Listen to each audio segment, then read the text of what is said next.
I just recently bought my first house, and admittedly, it is deep into suburbia. I was sick of renting, and I wanted to own my own piece of property so bad that I didn't really care where it was or what the neighborhood was like, as long as it was in good shape and gave me space to do my thing within the privacy of my own four walls.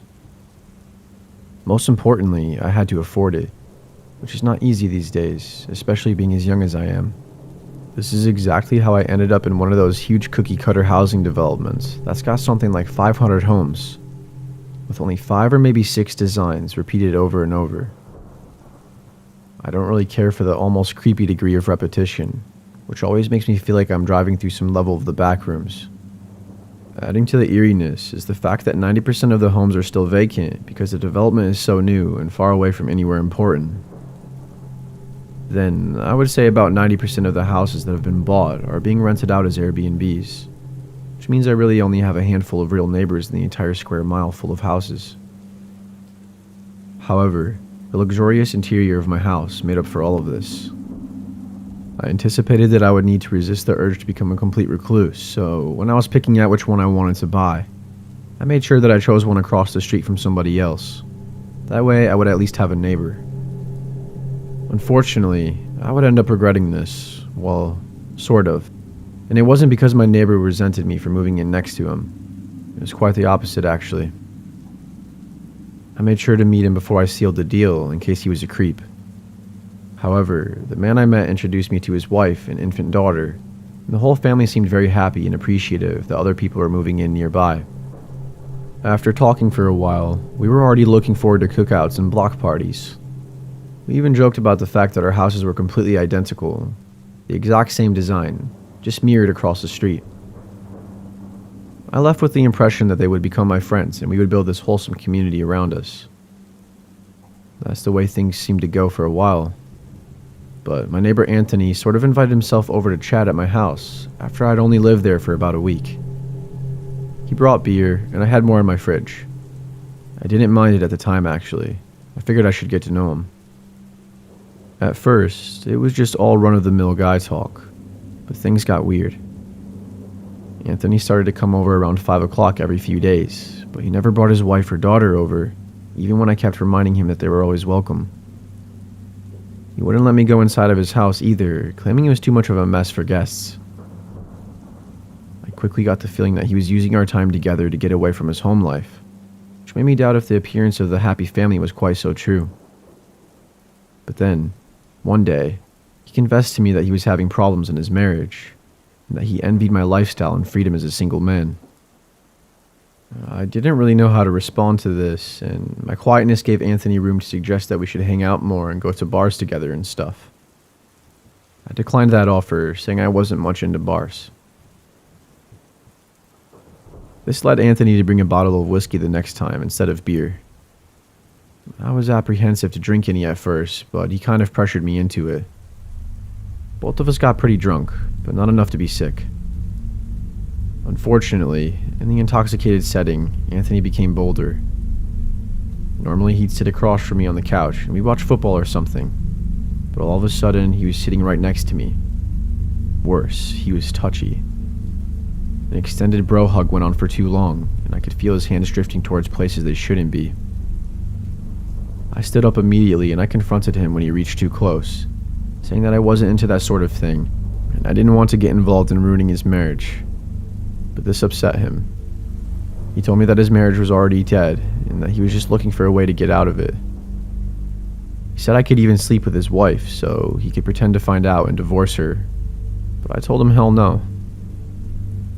I went even further and said that if he planned to keep this sort of thing up, that he should just get out of my house and not come back. After that, we weren't so close anymore. He never came over to my house again, and we both ignored each other outside. This was not the end, though. Remember that our houses are the exact same floor plan, just mirrored.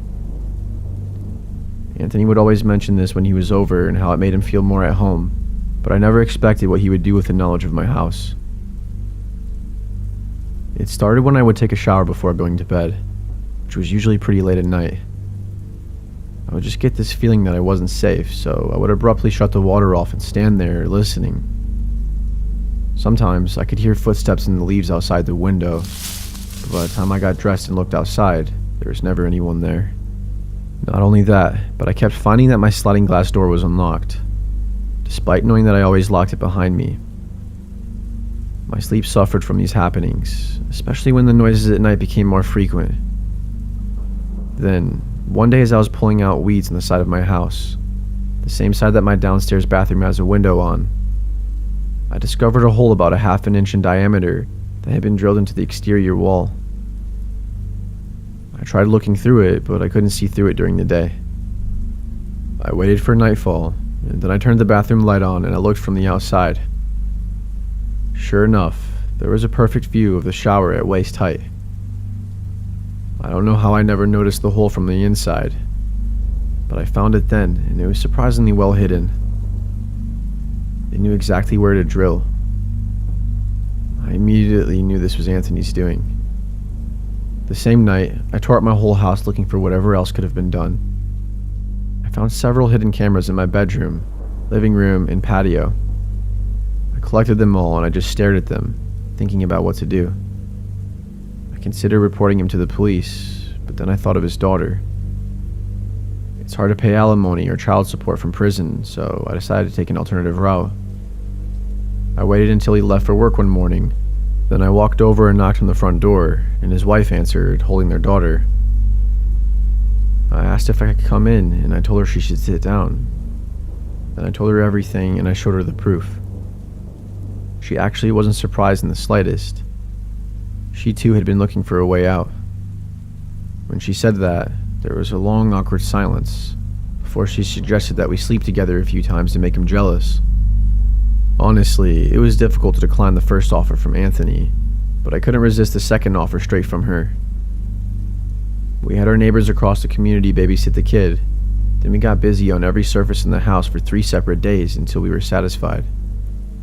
After that, there was a divorce. My short-lived fling took the baby and went back to live with her parents. Mr. Anthony went bankrupt and lost the house, too. I don't know where he is now, but I don't even think about him. I think about his wife.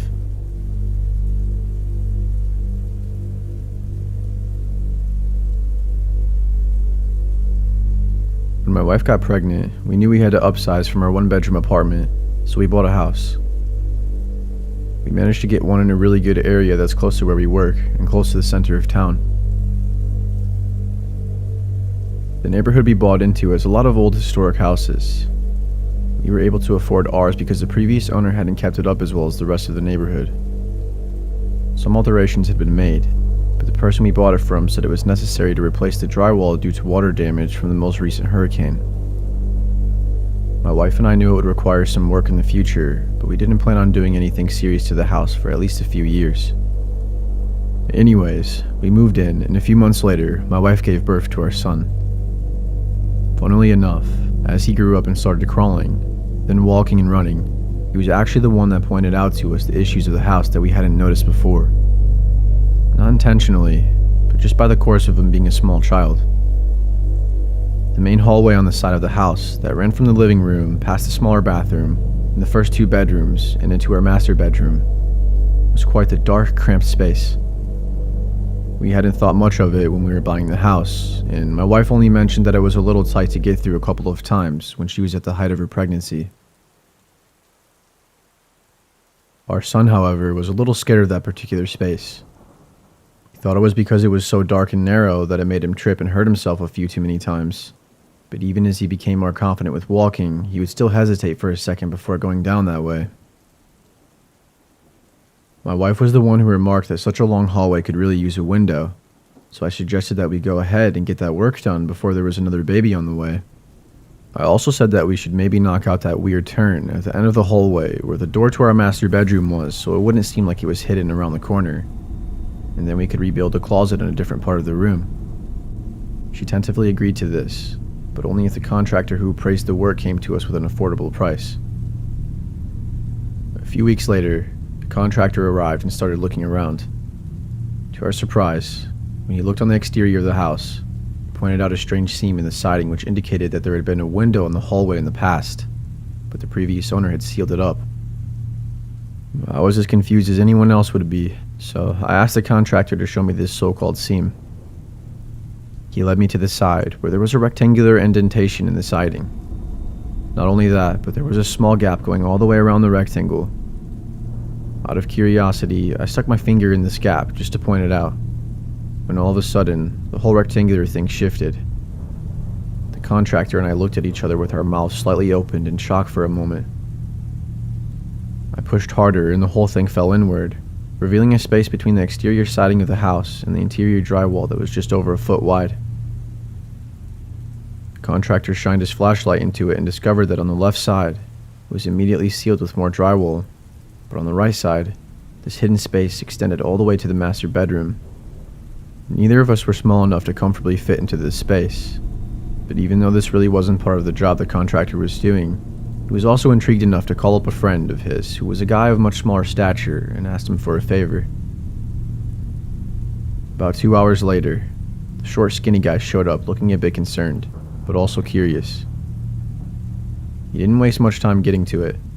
He crawled inside the hole with a hammer and a flashlight and his phone, then shimmied all the way to the other end. I almost couldn't believe what I heard over the phone then. The words he said are burned into my memory. "Oh my God, there's a room here. Wait a second. There's somebody in here. Hey, what are you doing in here? Josh, call the police. I'm coming back." Moments later, he was frantically crawling out of the hole, looking like he'd just seen a ghost or something. Sure enough, we called the police and we had this whole thing investigated. Long story short, the only work the previous owner did was to create that passage from the outside of the house to this secret 3x6 room, which was between the end of the hallway and our master bathroom. As for why, well, apparently he had a disabled son that required constant care and had almost no remaining mental faculties, let alone the ability to communicate with anyone. Due to medical expenses from taking care of his ailing son, the previous owner was going bankrupt and couldn't afford to maintain the home. So he spent the last of his money he had before selling it to create a space where he could keep his son safe and continue to care for him, while he himself was reduced to living out of his truck. As much as I understand wanting to take care of your child, I think this all still crossed a huge line. He was sneaking into my family's home multiple times a week, holding a helpless person captive, pretending like that he was doing the best thing for him. And I'll never get over having never realized in almost 4 years that there was another person living in the house in which I was raising my family. We did, however, decide to not press charges and ended up staying in the house once we were sure that the other people were gone for good. We are too forgiving, I guess. Of course, we took out all that creepy secret room nightmare fuel and added a window to that hallway after all was said and done.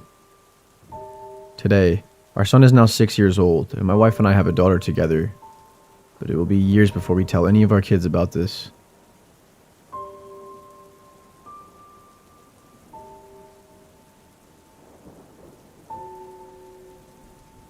When I was 19 years old, I moved into an apartment with my girlfriend. She was going to school at Florida State University, but I wasn't going to college. Almost everyone else I knew had already moved out of my hometown, so I decided to just move with her and work remotely. Unfortunately, due to some administrative issues stemming from policies concerning you-know-what, she wasn't able to start physical classes until the spring semester, which meant we didn't actually move to Tallahassee until January. As we found out, pretty much 90% of all the leases in Tallahassee begin and end in August, so we had inadvertently missed the window of all availability for almost all the apartments we would have looked for. We stayed with a friend for a few weeks while we looked for a place, and we eventually found one with a lease that started in mid-February. It was on the outskirts of town in this heavily wooded area just south of the interstate, which definitely isn't the greatest of areas in Tallahassee by any means whatsoever, but it's all we could find that we could afford, even after splitting rent between the two of us. There were perks to it though, supposedly. We didn't mind being a little secluded from the constant chaos of the college town, and we got more space than we would have ordinarily have gotten for our budget of about $1,000 per month. It was a 2-bedroom, 1.5 bathroom townhome and a triplex, and our unit was at the end of the street. You can look this place up for yourself if you want. I don't want to give out the exact address, but this street is called Ramblewood Court. It's downhill ending in a cul-de-sac. My apartment was actually tucked so far down a driveway that you can hardly even see it from Google Street View anyway. The property management company, who, by the way, are a bunch of crooks, had some pretty nice photos on the listing though, and from the outside, the place looked a little old, but in pretty good shape. The biggest mistake I made was not demanding to have a showing before I signed the lease. Property manager was giving us the runaround the whole time, and all I wanted was a place to live. When I actually got to see the inside of where I was about to be living for the next year, I was appalled. They claimed to have had the place professionally cleaned and painted, the carpet steamed and everything, but it was all a bunch of lies. All over the driveway was the junk that the previous tenant had thrown out, which nobody had bothered to pick up. The strangest part were all the children's toys that had been tossed out, but it gets weirder. The place was infested with German cockroaches. Everywhere I looked, I saw one and smashed it. The fridge was empty, but it was covered in stains and still reeked of rotten food every time it was opened. There was dust all over the floor, along with 100 loose nails and screws, even pieces of broken glass. Obviously, the place hadn't even been swept, let alone professionally cleaned.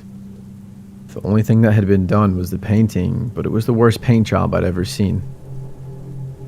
I don't know how, but the painters managed to spill paint everywhere on the floor, on the countertops, even in the sink. Oh, and the carpets. God, the carpets. They were completely flattened and all but blackened.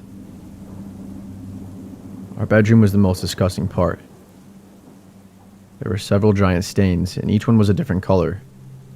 The difference in the shade where the bed used to be was so stark that I didn't even want to have my bare feet on the carpet. There was still black mold growing in the shower, and out of the drains of the sinks too. Adding even more to it, what was supposed to be one of the perks of this place, an in-unit washer and dryer, turned out to be a fiasco of its own. The first time I tried to use it, the water wouldn't drain, so I was left with a bunch of wet, soapy, mildewy clothes and a washer filled to the brim with water. Obviously, I was furious and depressed at the same time, but on that first day, I was so tired that I couldn't even think about putting up a fight with the landlord. My girlfriend and I tried to go to bed with some rest and worry about it the next day, but it didn't quite work out. In the darkness, we started to talk about the other things that we'd seen, seemingly smaller things that told a story. On the inside of our bedroom door was a patch of scratch marks at the bottom corner from where a dog had been left inside the room for so long. They had time to completely remove the finish on the wood. Not only that, but there were push pins still on the walls all over the place. I ended up counting about 50 of them. This, combined with the children's toys and bracelets we saw on the ground outside, led us to believe that a little girl had lived there too. There was also a certain feeling that overcame both of us whenever we made it to the top of the stairs. It was a hard place to describe, except that it felt suffocating. After talking about these things in bed for a few minutes and piecing it all together, we came to the conclusion that some serious neglect and abuse had likely taken place in this apartment before us. A moment later, our eyes were drawn to the closet. The door was open. Then, without a word, my girlfriend shot out of bed. A chill ran down my neck as I watched her grab her pillow, then rip the blanket off the bed. I asked her what was going on, and she said she saw the girl that used to live here in the closet. I'm still 100% sure, even to this day, that she hallucinated her, but my girlfriend didn't think so. Anyways, I tried to believe her, so I joined her and I grabbed my pillow, then we went to sleep in her car. We tried to calm down, but in the car seats, we were facing the front door. We decided to sit outside for a while and have a smoke to calm our nerves. That's when we finally took a closer look at the post that was supporting the second-story overhang that some townhomes have. The post was rotted out at the bottom in such a way that it wasn't even connected to the ground anymore. It wasn't holding up any weight at all, and we could tell because we could literally push it out to an angle. We didn't do that for long, however, because when we got an even closer look, we realized that the wood of the post was also infested with black widow spiders. Finally, we gave up and slept in the car. It was a fitful sleep, and that was the only time we did that. We did some cleansing rituals, cleaned the place up, and baited the roaches out of existence. Unfortunately, the place was never nice. It was always dirty and suffocating and depressing, It always had this strange energy about it. We ended up getting a roommate for the second bedroom, but he never paid us rent. Honestly, it was fitting for the place. Were you hoping for a happy ending to this one? That we chewed out the landlord until they sent some professional cleaners? Or we just broke the lease and left it alone? Well, no, we stuck it out, and we did everything ourselves. For 8 months, the three of us wasted away in that place, sinking even deeper into a depression, coping with substances and television and cheap food, never getting anywhere. Barely ever doing anything, just throwing away the prime of our lives. The greatest thing that happened to me was when my girlfriend broke up with me. That was my way out that kept me from having to spend another second in that place of crushing disappointment. I said goodbye to everyone and everything in Tallahassee and went back home to Orlando as a broken, hollow shell of my former self. But I rebuilt my life in the end. My roommate took his stuff when he moved out, but neither him nor my ex did anything else. I went back in February of this year and sorted out all of her belongings so she could pick them up. Then I tossed, donated, or packed everything else, then spent days cleaning that place spotless. And then do you want to know what happened next? That slimy, worthless crook of a landlord scammed me out of 2/3 of my security deposit, which I fronted entirely. Good riddance to Tallahassee, I guess.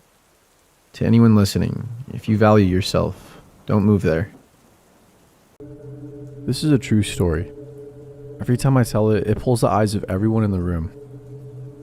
So in the summer of 2020, my friends Alex and Violet and I decided to go on a mountain vacation. COVID cabin fever had hit us hard, and we were desperate to get out. We settled on a mountainous state and planned to camp and hike at several different locations. For one night, we thought it would be fun to book a cabin in the woods. Violet's parents had rented a fire tower once and loved it, but a cabin beside a fire tower was all we could find. It was cheap, clean, and secluded. Excited to have a night where we could be as obnoxious as we wanted, we booked it. In the weeks leading up to the trip, we decided it would be a great idea to drop acid at the cabin. Violet brought an entire sheet in preparation for our arrival, and it was tucked in her bag as we pulled out of the driveway to make our way to the cabin.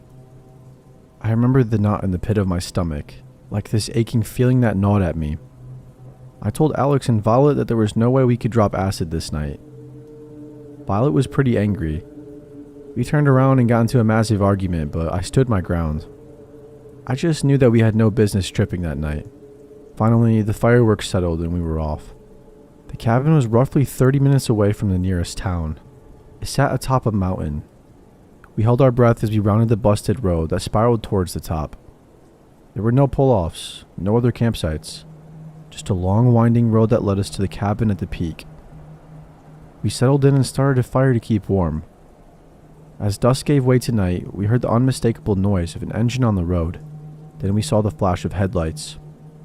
A side-by-side with 3 kids arrived and our nerves settled. They smiled, gave us a wave, and climbed the fire tower and left. We had heard previously that there may be occasional visitors to the fire tower, but they were the only ones who'd come by. We doused the fire and moved inside. Heated some hot dogs until they were lukewarm, ate them fast, and we sat in silence. You don't know how quiet it is until you're in the middle of nowhere. You can hear every rustle of the leaves, the whisper of the wind through their branches. You get so used to the white noise, living in the city, because there's always the hum of an air conditioner or the dim roar of traffic to focus on. But here, the closest thing to white noise was the sound of your own breathing. We jumped at every noise, too frightened to speak to one another, and finally I had enough. I cracked a few wine coolers, passed them to Alex and Violet, then I slapped a board game down on the table between our bunk beds. It didn't take long for us to loosen up, and we were laughing, finally having the fun time that we'd envisioned. Much soberer than we thought, but enough that we were able to ignore the rumble of the woods. Later, we'd recall hearing noises in the background, the snap of a twig, or the dim rumble of an engine. None of us really wanted to rupture the air of the nonchalance between us, so we ignored it. Until a human hand reached up to the window between us and slapped it like 3 times. We were all screaming in an instant, and Alex called 911, put them on speakerphone, and handed his cell to me. He grabbed pokers from the fireplace and passed them around, and Violet started calling family members and saying her last goodbyes. I held my breath and listened for any more noise. Whoever this was, or whatever this was, would have heard us call 911, and now they were being careful to make a silent retreat. Dispatch arrived about 20 minutes later, which was a lucky thing for a 1 a.m. emergency call, and had their dogs comb the mountain. Nothing, though. They suggested it may have been a bear, but I could tell from their faces that they didn't believe that for a second. We barely cooked those hot dogs, and why would a bear smack the window by a couple of screaming kids, rather than the one closest to the pan that we used to cook? And also, why would a bear knock on the window like a human? Why, when we screamed, did the bear make a stealthy retreat? They had no answers, but they had one anecdote. As they'd sped to us, they come across a car at the base of the mountain, but that was the only sign of life that they had seen. I remember my blood ran cold, but Violet and Alex were too frazzled to absorb the weight of what they had said, and dizzied by a new horror. Violet's car, thoroughly dusted by our drive up the mountain, was covered in handprints. Handprints that didn't match ours, that touched places that we hadn't. We grabbed all of our stuff by the armful and threw it inside, eager to remove every part of ourselves from this mountain. We followed the police, and we were grateful for every pothole that found us further and further from the wretched cabin. I couldn't sleep. The thought of that car on the road rang in my head. Remember, there was nothing else on that mountain. It was a narrow road to the top. No pull-offs, no other campsites. There was the fire tower. Maybe a visitor decided to spook us during their late night excursion. But the kids from earlier, we had seen their headlights. Whoever did this had stopped their vehicle further down the road and hiked the rest of the way, because they didn't want to be spotted. They wanted silence and secrecy. Whoever this was hadn't been looking for a cheap scare, because they had planned this. I don't think I'll ever know what the person on the mountain wanted from me, and I don't know if it was a practical joke or the beginning of a night terror. I'm grateful for Alex's quick wit in calling 911. I wonder if our visitor knew we had service, because it's certainly been a welcome surprise to us. My friend Lily has a cabin on a lake in Washington, and one summer she brought me and her cousin Evan. It had been a great couple of days, and on the last night, like we had the past few nights, we went fishing at the lake, which was only a 5-minute walk from her cabin. It was around 7 p.m., and fishing was perfect at that hour. To get to the beach, though, you had to walk through a small section of woods. There was a trail in the middle that during the day was occupied by women jogging with strollers and kids running to another nearby beach. Our beach was a bit more secluded, and there was no trail to get there. The hill down was steep and slippery, and on the way back, it took climbing on all fours to get to the top. We stayed at that beach until about 8:30, just sitting in the dark relaxing. We were pretty good kids, and mostly just sat on a log chatting. It was one of those weird situations where you suddenly look around and you realize that it has gotten dark. I told Lily and Evan that we should probably get home. They agreed, and we packed up our gear. This was the latest that we had stayed out at the beach, so my overactive and scary movie-powered imagination, I was a little bit scared. We calmly and silently, for some reason, walked up the hill. I told him that it was pretty creepy here at night, and then Evan made it 10 times worse. He told us a story about these mountain men who had been around in the 60s and were basically these men who lived in the woods and were in some sort of cult. He said that they had murdered people all over the area for their cult and that some of them were still around. Internally, I was hysterical and terrified, but externally, I basically told Evan to shut up and to stop trying to scare us. As we started across the trail, Evan looked to our right for some reason. He stopped dead in his tracks and looked scared. Lily told him to stop being stupid, and the two of us started to climb the steepest part, the all-fours climbing part of the hill. Evan grabbed us both by the arm very forcefully and made us look where he was looking. At first I couldn't see anything and I just wanted to get home. But then my eyes adjusted and I saw a large man. I'm assuming he was a man because of the shape, stumbling toward us pretty slowly. Who knows what his intentions were, but being kids, we freaked out and scrambled up the hill as fast as we could. We all turned around at some point and saw that the dude was running.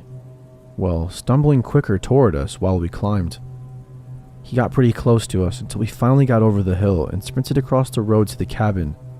At first it sounds fairly innocent, but we all had a deep feeling of dread when we saw him on that trail.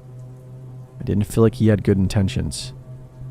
Once we got to the cabin, we threw our gear on the porch and ran to the front door, and of course it was locked. But there was a secret knock that her family had showed that the person at the door was a member of the family or a friend.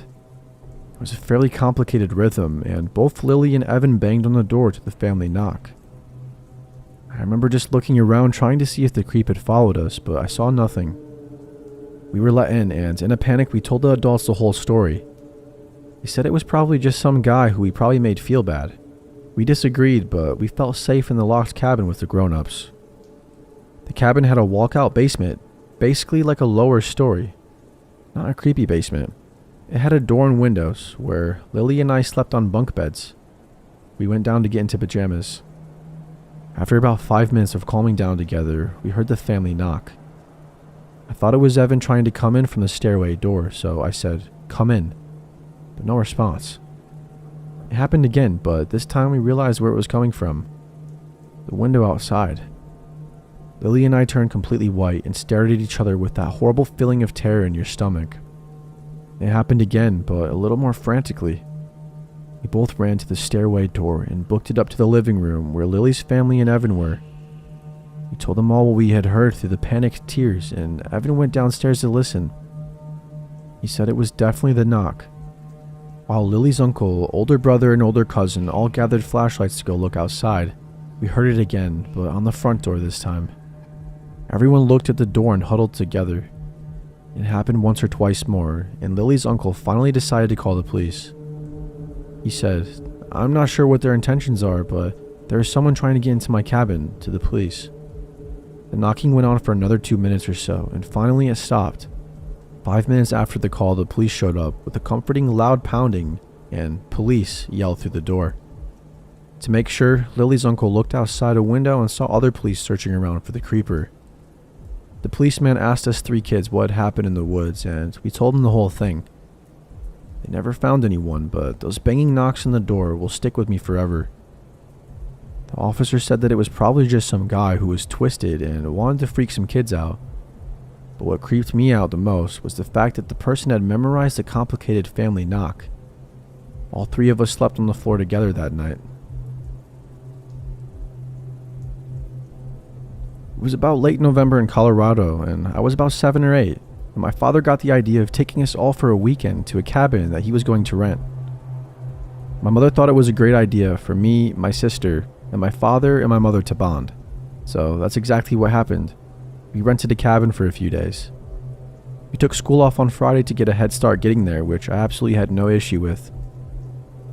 We got there and it was sure cold. Well, it was almost December, so I guess it made sense that it was that cold. Anyways, we got all set up and decided where we would sleep. We ate dinner and then we got all set up for bed, and we were just thinking about what we would do tomorrow. We got there kind of late, so we couldn't do much on the first day. That first night though, I heard noises outside. It sounded kind of like footsteps. I looked out the window and saw nothing, so I figured it must have been an animal. I just tried to get back to sleep, but about 15 minutes later I heard it again. I woke my sister up, which she was about 11 at the time, and she heard it as well. We both walked over to the window and saw something out there. We weren't quite sure what it was. We decided it'd be best for us to not see us, so we went back to sleep.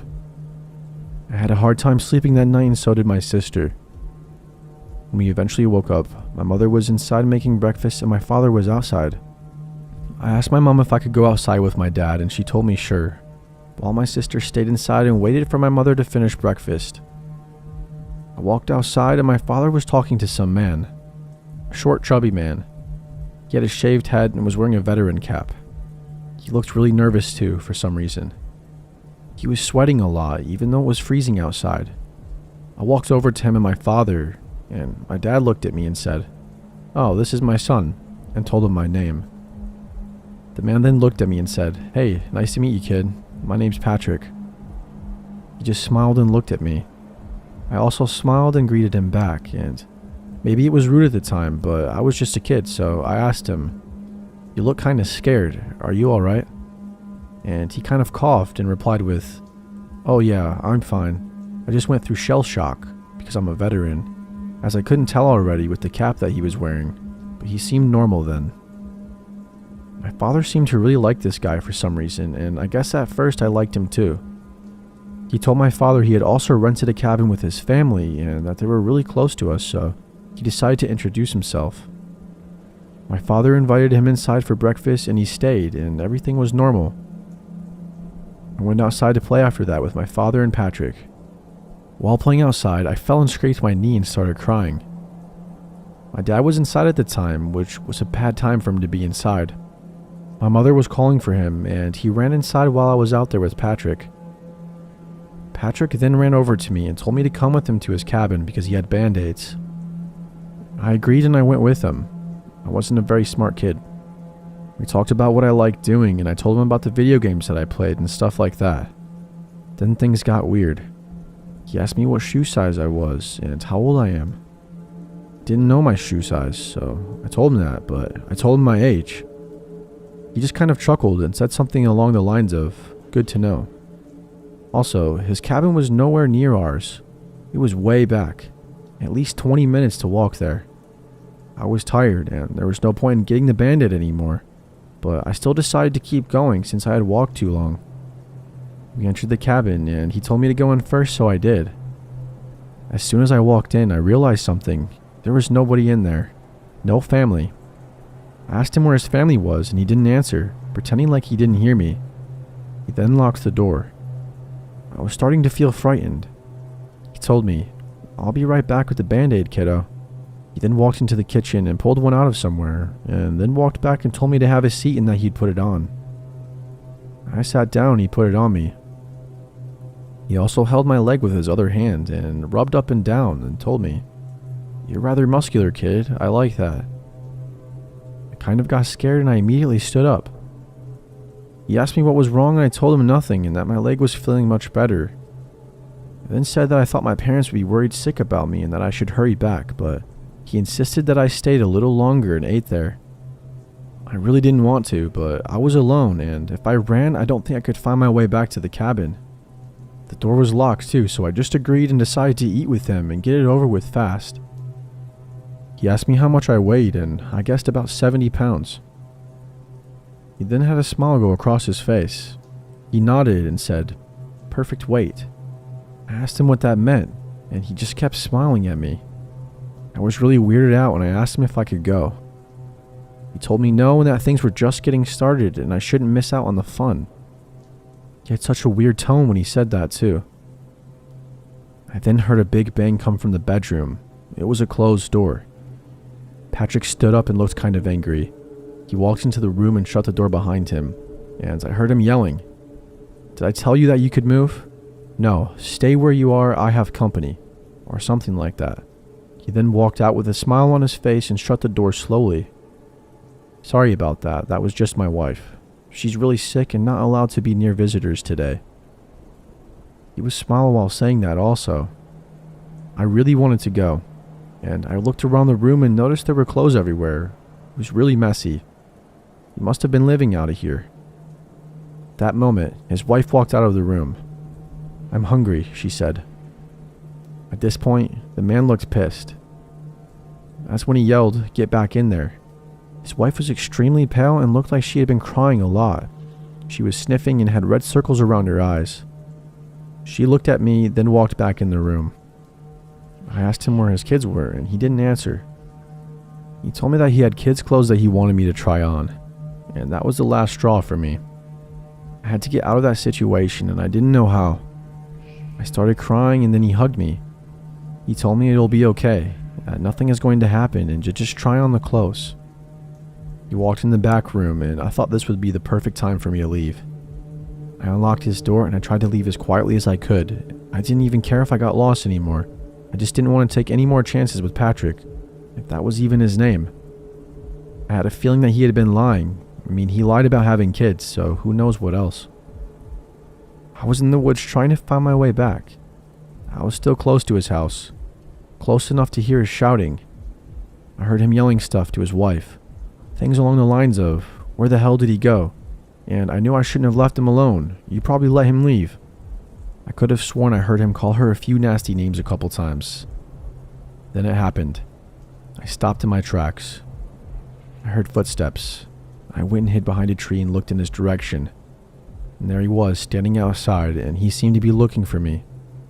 I was far enough away to where I could barely see him, but I could tell he was looking for me. He then stepped out in the forest, and I heard him shouting, "Hey kid, it's okay, you can come back now. You don't have to try on the clothes. And I have toys back in my cabin, all you have to do is come back." I then started running.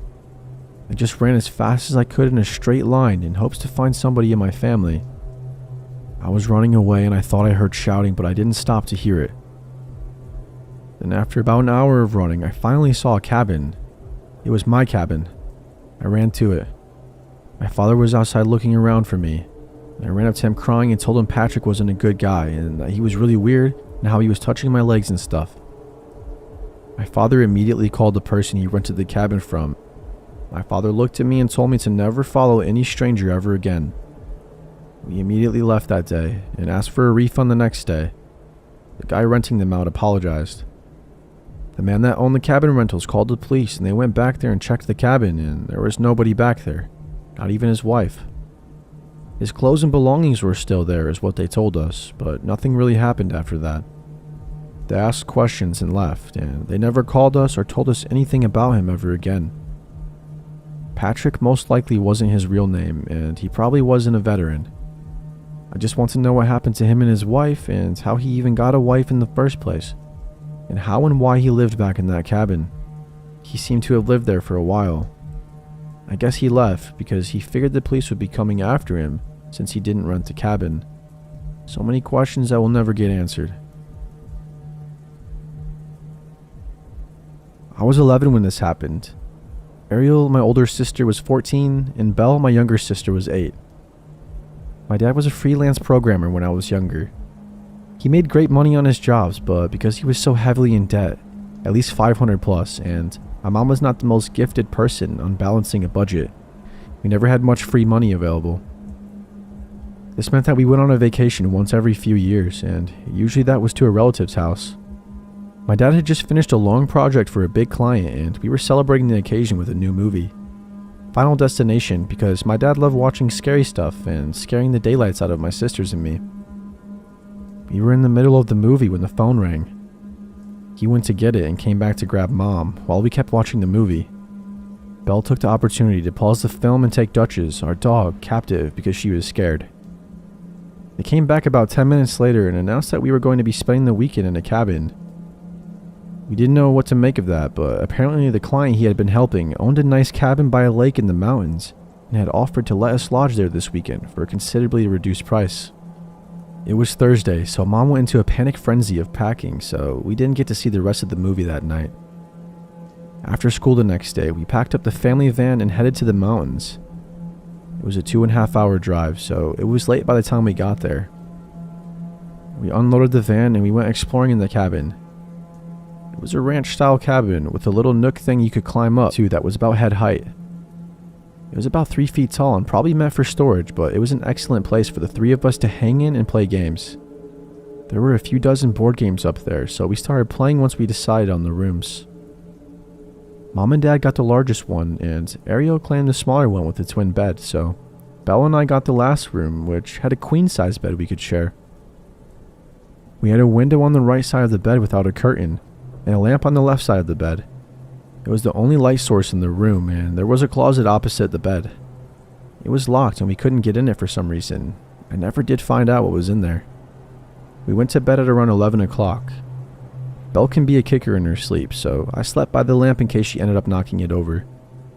I remember lying down, and I must have instantly fallen asleep because the next thing I knew, Belle was gripping my arm and trying to burrow under me. She was squeaking something in fright, and I couldn't understand what was happening. I sat up and looked towards her and saw something pale and human-shaped moving away from the window.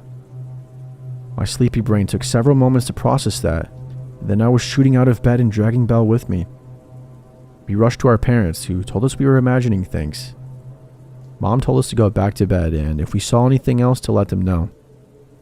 I, much to my current annoyance, agreed with them and went back in the room with Belle. We switched positions because she refused to go back to bed by the window. I told her a story to get her to sleep, and I promptly knocked myself out after her. I didn't wake up until morning. The next day we went exploring around the lake for about an hour before Dad decided we spend the day in the town. They had a lot of small shops and my parents went to every one of them. We ate lunch and dinner in the town and finally we went back to the cabin. Ariel made a joke about something as we neared the cabin and I remember everybody laughing before my dad suddenly held up his hand to make everyone stop. He took another step towards the cabin and then pushed the door open with a single finger. I thought it was strange that the door wasn't latched, but I didn't put the obvious together right away. Dad? Ariel shuffled nearer to Belle and me, but my dad gave his head a shake to let her know she needed to be quiet. He went into the cabin and disappeared inside for a minute or two while we stood on the porch. Mom called out his name and he called back that we could come inside. We did, and we found him standing in the middle of the living room with a frown. He locked the door once we were all inside and took Mom to the bedroom for a quick chat. Ariel, having caught on to what was happening, opted to distract Belle and me by suggesting another round of the board game that we had been playing the night before. We hadn't been playing for more than 5 minutes when Mom and Dad came back. Mom went about cleaning the dishes from breakfast while Dad joined our game. We played for a few hours and Dad told us we needed to go to bed. It was only 9 at that point, which made Ariel kind of mad. She was usually allowed to stay up until 10:30 on school nights and even later on weekends and vacation. Belle and I went on to bed while they argued. We climbed back into the same spots we slept in, with Belle by the window and me by the lamp. I read to her for a bit before we drifted off. I woke up to Dad rushing in our room. He scooped Belle out of the bed and grabbed my hand. He dragged me out of the room and into the hall where I saw Ariel getting similar treatment by my mom.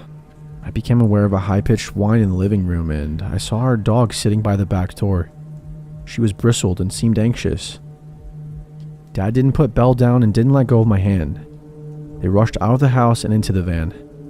Dad went back to get our dog and then he burned rubber getting out of the cabin.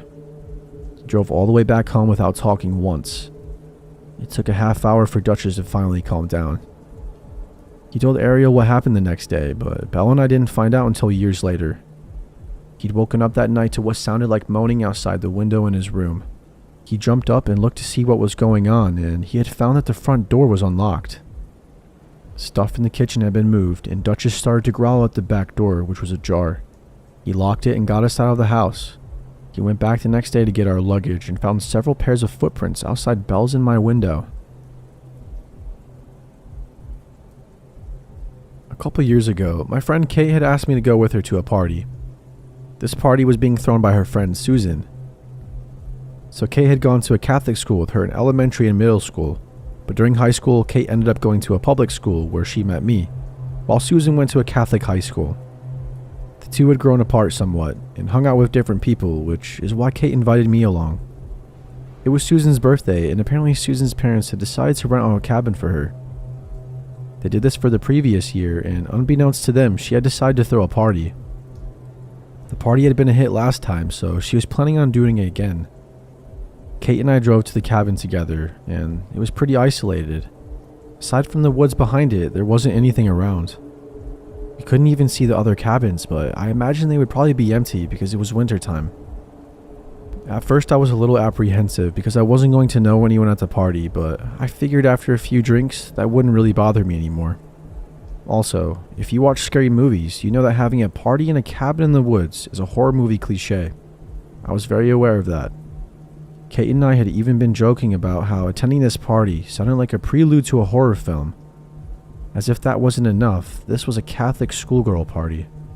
We arrive at the cabin and it is pitch black outside. We needed to use our phones just to find our way. We go inside and everything seems fine, and the birthday girl is having a great time, and there was a good amount of people. The odd thing is that there seems to be a strange sort of divide at the party. Kate and I were completely unaware of what was happening. I did happen to know this guy though, who had the name of the city we lived in tattooed in a messy scrawl across his neck.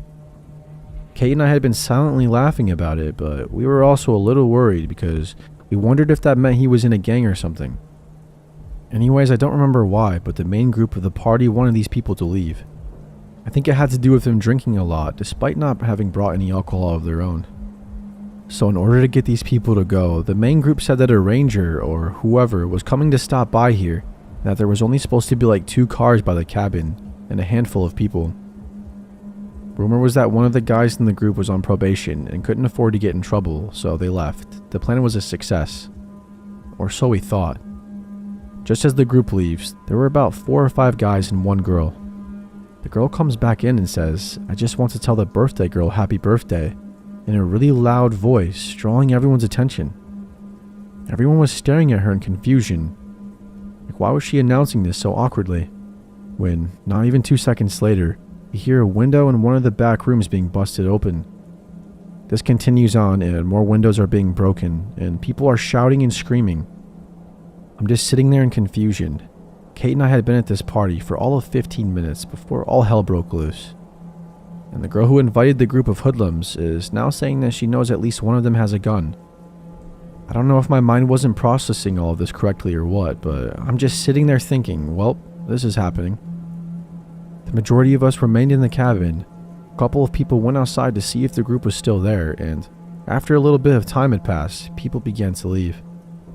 There was still some fear that those guys might be out there waiting, but a lot of people just wanted to get out. I remember 3 girls who had been planning on staying the night had gathered all their stuff up with their arms full and began heading out the door. As soon as all 3 walk out, we hear screaming coming from the woods, and all 3 girls immediately turn around and walk right back in. In retrospect, it was kind of funny. One of the girls proceeds to start crying though. Luckily, the scream had only been that of a new girl arriving at the party. She had seen her friend outside and had screamed in excitement. Kate and I had stayed at the cabin for a couple more hours. We really didn't want to leave Susan alone, and the majority of people had left at this point. Aside from us, there were only a couple of people left in the cabin. Thankfully, those people were staying the night, so Kate and I were able to leave around 2 a.m. We had all debated calling the cops, but considering the underage drinking going on, no one really wanted to. Plus, Susan was worried about her parents finding out about the party and had decided she was just going to lie about how the windows had been broken. Thankfully, the group of people, potential gangsters, did not return. While that night had been scary, all I can really focus on was the fact that this took place at a cabin in the middle of the woods, at a party thrown by Catholic schoolgirls.